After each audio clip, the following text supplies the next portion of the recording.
أعوذ بالله من الشيطان الرجيم. بسم الله الرحمن الرحيم. وعنده مفاتح الغيب لا يعلمها إلا هو ويعلم ما في البر والبحر وما تسقط من ورقة إلا يعلمها ولا حبة في ظلمات الأرض ولا رطب ولا يابس إلا في كتاب مبين. صدق الله العظيم. وعنده مفاتح الغیب، اور اسی کے پاس ہیں غیب کے خزانے کی کنجیاں. مفاتح مفتاح یا مفتاح کی جمع ہے. مفتاح کا معنی ہے چابی اور مفتاح کا معنی ہے خزانے، تو دونوں ترجمے ٹھیک ہوں گے. اور اسی کے پاس ہیں غیب کے خزانوں کی کنجیاں، یا اسی کے پاس ہیں غیب کے خزانے. لا يعلمها الا هو، نہیں جانتا انہیں صرف وہی. لا يعلمها، ان خزانوں کو کوئی نہیں جانتا، الا هو، سوائے اللہ کے. وَيَعْلَمُ مَا فِي الْبَرِّ وَالْبَحْرِ، اور وہ خوب جانتا ہے جو کچھ خشکی میں ہے اور جو کچھ سمندروں میں ہے. وَمَا تَسْقُطُ مِنْ وَرَقَةٍ إِلَّا يَعْلَمُهَا، اور نہیں گرتا درخت کا کوئی پتا إِلَّا يَعْلَمُهَا، جسے وہ جانتا نہ ہو. وَلَا حَبَّةٍ، اور نہ کوئی دانہ فی ظلمات الارض، زمین کی تاریکیوں میں، یعنی اسے بھی اللہ جانتا ہے. ولا رطب، اور نہ کوئی تر چیز. ولا یابس، اور نہ کوئی خشک چیز. الا فی کتاب مبین، مگر سب کا ذکر کھلی کتاب میں موجود ہے. یعنی ہر ایک چیز کا جاننے والا اللہ تبارک و تعالی ہے. اس سے قبل آیات میں نبی پاک صلی اللہ علیہ وسلم سے مشرکین مکہ نے مطالبہ کیا کہ آپ صفا پہاڑی کو سونے کا بنا دیں. جب حضور علیہ صلاۃ والسلام نے اس چیز کو نہ کیا اور ظاہر ہے کہ منشا کے خلاف تھا، تو پھر انہوں نے کہا کہ چلیں، آپ ہمیں مال و دولت لا کر نہیں دے سکتے، تو جس عذاب کی دھمکی دیتے ہیں اس عذاب کو لے آئیں. جب وہ بھی نہ ہوا تو تیسرے نمبر پر کہنے لگے چلیں یہ تو بتا دیں کہ اس عذاب کا وقت کب ہے، اس قیامت کا وقت کب ہے. اس موقع پر یہ آیت کریمہ جو ہے نازل ہوئی اور فرمایا کہ دیکھو یہ سب غیب کی خبریں ہیں. قیامت کا علم صرف اللہ تبارک و تعالیٰ کے پاس ہے، وہ کب آنے والی ہے یہ اللہ ہی جانتا ہے. وَعِندَهُ مَفَاتِحُ الْغَيْبِ، غیب کی جتنی خبریں ہیں یا غیب کے جتنے خزانے ہیں، یعنی علم کے خزانے، اس سب کا علم جو ہے وہ صرف اور صرف اللہ تبارک و تعالیٰ کو ہے.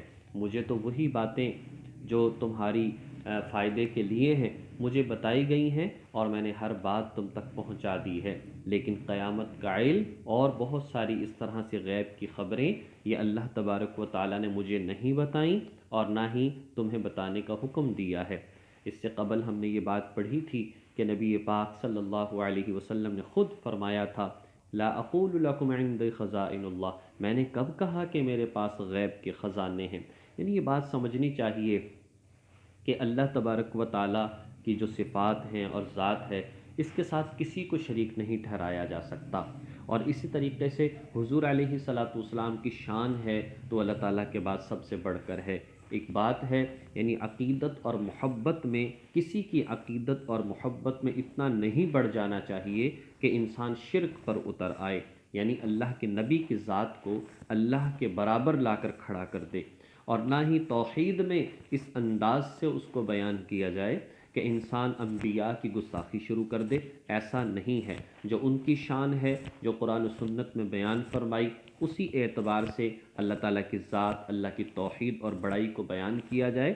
اور جس قدر حضور علیہ صلاۃ والسلام، صحابہ کرام، ایمان والوں کے فضائل بیان کیے ہیں ان کو اس قدر بیان کیا جائے. اگر شریعت کے دائرہ کار میں رہے گا تو کبھی بھی پریشانی نہیں ہوگی. جب اپنی مرضی سے کسی کی عقیدت چاہے گا، جب اپنی مرضی سے توحید کو بیان کرے گا، جب اپنی مرضی سے حضور سے محبت کا اظہار کرے گا، ظاہر ہے کہ وہ پھر شریعت کے خلاف بھی ہو سکتا ہے. اور فرمایا اللہ تعالیٰ کی ذات تو وہ ہے جو ہر خشکی اور تری اس کے اندر جو کچھ موجود ہے اللہ کی ذات اسے جانتی ہے۔ اور اسی طریقے سے جو بھی پتا، کتنے لاکھوں کروڑوں پتے ہیں، درخت ہیں، جو بھی پتا زمین پر گرتا ہے فرمایا وہ اللہ کے علم میں ہے۔ یہاں تک کہ زمین کے تہ میں جو تم دانے ڈالتے ہو، وہ دانہ جو زمین کے تہ میں اندھیرے میں چلا جاتا ہے اللہ کی ذات اسے بھی جانتی ہے۔ تم تو ڈال کر بھول جاتے ہو، اللہ اسے جانتا ہے، وہ کہاں پر ہے، وہ کیسے ہے، اسے کس چیز کی ضرورت ہے، وہ کتنا نکل پڑا ہے، اب اسے روشنی چاہیے، اب اسے پانی چاہیے، اب اسے کیا چاہیے، اللہ ساری باتوں کو جانتا ہے۔ ولا رطب ولا یابس، کوئی خشک اور تر چیز زندہ ہو یا مردہ ہو، جاندار یا بے جان، اللہ پاک ہر چیز کو جانتا ہے۔ الا فی کتاب مبین، ان سب باتوں کا علم اللہ تعالیٰ کی کتاب یعنی کہ لوح محفوظ، لوح محفوظ اللہ تبارک و تعالیٰ کے علم کا ایک مقام اور ایک جگہ ہے جس میں صرف اور صرف دنیا کے حوالے سے باتیں ذکر کی گئی ہیں۔ دنیا جب سے قائم ہوئی اور جب تک رہے گی اس میں جو کچھ ہونے والا ہے ان سب باتوں کا علم اللہ رب العزت نے لوح محفوظ میں رکھا ہے۔ اور ظاہر ہے یہ لوح محفوظ تو ایک جگہ ہے، اس سے زیادہ اللہ کا علم اور بہت سارا ہے، اس لیے کہ دنیا سے پہلے کیا تھا اور دنیا کے بعد کیا ہوگا وہ اس لوح محفوظ میں نہیں ہے، اور اللہ تو ہمیشہ رہے گا اور ہمیشہ سے ہے، لہذا فرمایا اس دنیا کے حوالے سے باتیں اس لوح محفوظ میں موجود ہیں۔ وَهُوَ الَّذِي، اور وہی ذات ہے، يَتَوَفَّاكُمْ بِاللَّيْلِ، جو رات کے وقت تمہاری روح کو قبض کر لیتا ہے، یہ بھی کر سکتے ہیں، جو رات کے وقت تمہیں موت دے دیتا ہے یہ بھی کر سکتے ہیں۔ موت، نیند جو ہے اس کو موت کی بہن کہا جاتا ہے، جیسے ہم پنجابی میں کہتے ہیں نا سویا مویا اکو جیا، مطلب کیا ہے وہ تقریباً مرنے والے کے برابر ہوتا ہے، لیکن چونکہ ابھی حتمی موت اور یقینی طور پر موت نہیں ہوتی، یہ اللہ تبارک و تعالیٰ نے نیند کو ایک سلسلہ رکھا ہے اور انسان کے راحت اور سکون کے لیے اس کو بنایا ہے۔ قرآن کریم میں آتا ہے وَجَعَلْنَا نَوْمَكُمْ سُبَاتًا، ہم نے نیند کو تمہارے لیے راحت اور سکون کا باعث بنایا ہے۔ اگر انسان 24 گھنٹے میں مسلسل سونا چھوڑ دے، 2-4 گھنٹے بھی نہ سوئے تو یہ پاگل ہو جائے گا، تو اللہ پاک نے بڑی راحت اور سکون کا باعث اس کو بنایا۔ وہی ذات ہے یتوفاکم باللیل، جو رات کو تمہیں موت دے دیتی ہے، اور اسی لیے جو اس کی دعا بھی ہے وہ بھی ایسے ہی ہے نا، جب ہم سوتے ہیں تو کیا پڑھتے ہیں، اللہم بسمک اموت و احیا، یا اللہ تیرے نام کے ساتھ مرتا ہوں، تیرے نام سے زندہ ہوتا ہوں۔ اور جب صبح دعا پڑھتے ہیں اٹھنے کی اس میں بھی یہی ہے، الحمدللہ الذی احیانا بعدما اماتنا، جس نے مجھے زندہ کر دیا میری موت کے بعد، تو نیند کو بھی موت کہا جاتا ہے۔ تو فرمایا کہ وہی ذات ہے جو تمہیں رات کو نیند دے دیتی ہے، وَيَعْلَمُ مَا جَرَحْتُمْ بِالنَّهَارِ، اور وہ خوب جانتا ہے جو کچھ تم دن میں کرتے ہو، ما جرحتم، جو بھی تم کرتے ہو، بالنہار، دن میں، ثُمَّ يَبْعَثُكُمْ فِيهِ، پھر وہ تمہیں دوبارہ زندہ کر دیتا ہے۔ کیا مطلب؟ یعنی صبح تمہیں بیدار کر دیتا ہے، لِيُقْضَى أَجَلٌ مُّسَمًّى، تاکہ وہ پورا کرے ایک مدت مقررہ کو۔ کیا مطلب ہے؟ یعنی کہ اللہ پاک نے ایک انسان کی زندگی رکھی ہے، اور زندگی کیسے پوری ہوگی؟ رات اور دن کے آنے جانے سے۔ تو اس لیے فرمایا کہ یہ رات آتی ہے، پھر دن، پھر رات، پھر دن، یہ تمہاری زندگی کی میعاد آہستہ آہستہ پوری ہو رہی ہے، ایک برف کی طرح زندگی پگھلتی چلی جا رہی ہے، ایک ایک لمحہ، ایک ایک منٹ، ایک ایک گھنٹہ، ایک ایک دن، مہینہ، سال انسان کی زندگی سے ختم ہوتا چلا جا رہا ہے، اور انسان سالگرہ مناتا ہے کہ جی بڑی خوشیاں مناتا ہے، حالانکہ اس نادان کو یہ نہیں معلوم کہ میں جتنی زندگی لے کر آیا تھا اس میں سے 1 سال کم ہو چکا ہے، میں اللہ تبارک و تعالیٰ کے سامنے حاضر ہونے کے بالکل قریب ہوتا چلا جا رہا ہوں، میں قبر کے قریب ہوتا چلا جا رہا ہوں، معلوم نہیں، اس لیے وہ خوشی کا مقام نہیں ہے، وہ تو فکر کا مقام ہے۔ ہاں اللہ سے دعائیں کی جائیں کہ اللہ کا شکر ہے کہ اللہ کی ذات نے ایمان کے ساتھ اب تک جو ہے وہ زندہ رکھا ہوا ہے، اللہ آگے بھی ایمان پر زندہ رکھے، لیکن یہ خالصتاً جو ہے غیر مسلموں کا تہوار ہے کہ سالگرہوں کو منانا اور نیو ایئر اس کو جو ہے منانا، اور اس میں جو ہے اس کو منایا کس اعتبار سے جائے؟ اللہ کی ذات کو یاد کیا جائے، اللہ تعالیٰ سے دعائیں کی جائیں، بڑی اچھی بات ہے، لیکن اس میں جو ہے صرف کیک ویک کاٹے جائیں اور اللہ کا نام تک بھی نہ ہو، اور بلکہ اس میں نافرمانیاں شروع کر دی جائیں، اس میں جو ہے نا میوزک شروع کر دیا جائے، گانے شروع کر دیے جائیں، اور غیر مسلموں کے تہواروں کی طرح اس کو منایا جائے، یہ ہمارے اسلام کی تعلیمات نہیں ہے۔ ثم الیہ مرجعکم، پھر اسی کی طرف تمہیں لوٹ کر جانا ہے، ثم ینبئکم، پھر وہ تمہیں بتائے گا، بما کنتم تعملون، کہ تم کیا کیا کرتے تھے۔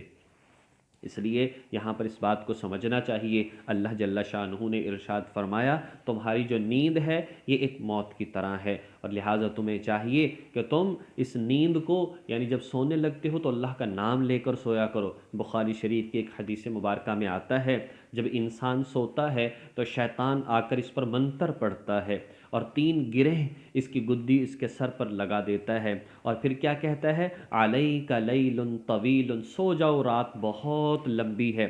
اور پھر جو نیک شخص ہوتا ہے وہ صبح اٹھتا ہے، وضو کرتا ہے تو ایک گرہ کھل جاتی ہے، نماز پڑھتا ہے تو دوسری گرہ کھل جاتی ہے، پھر اس کے بعد اللہ کا ذکر کرتا ہے چاہے کتنا ہی ہو، پھر گرہ کھل جاتی ہے، اور پھر آتا ہے کہ یہ جب اٹھتا ہے تو طیب نفس، بڑا ہلکا پھلکا ہوتا ہے، بڑا خوش خوش سارا دن گزارتا ہے۔ اور اگر یہ نہیں اٹھتا، دیر تک سوتا رہتا ہے، نماز کو قضا کر دیتا ہے، حدیث میں آتا ہے یبول فی اذنیہ، شیطان اس کے کانوں میں پیشاب کر دیتا ہے، اور پھر جب یہ اٹھتا ہے کسلان خبیث النفس، تو بڑی اس کی طبیعت بڑی جو ہے وہ ڈھیلی اور سست ہوتی ہے، اور اس کا نفس جو ہے بڑا خبیث یعنی پلید اس کا جسم ہو چکا ہوتا ہے، یعنی گویا کہ سارا دن بڑا پریشان رہتا ہے۔ تو انسان کی جو تر و تازگی ہے وہ تو اللہ کی یاد میں ہے، جب صبح غذا ہی نہیں ملی روح کو تو کس انداز سے یہ جو ہے خوش رہ سکتا ہے۔ اللہ تبارک و تعالی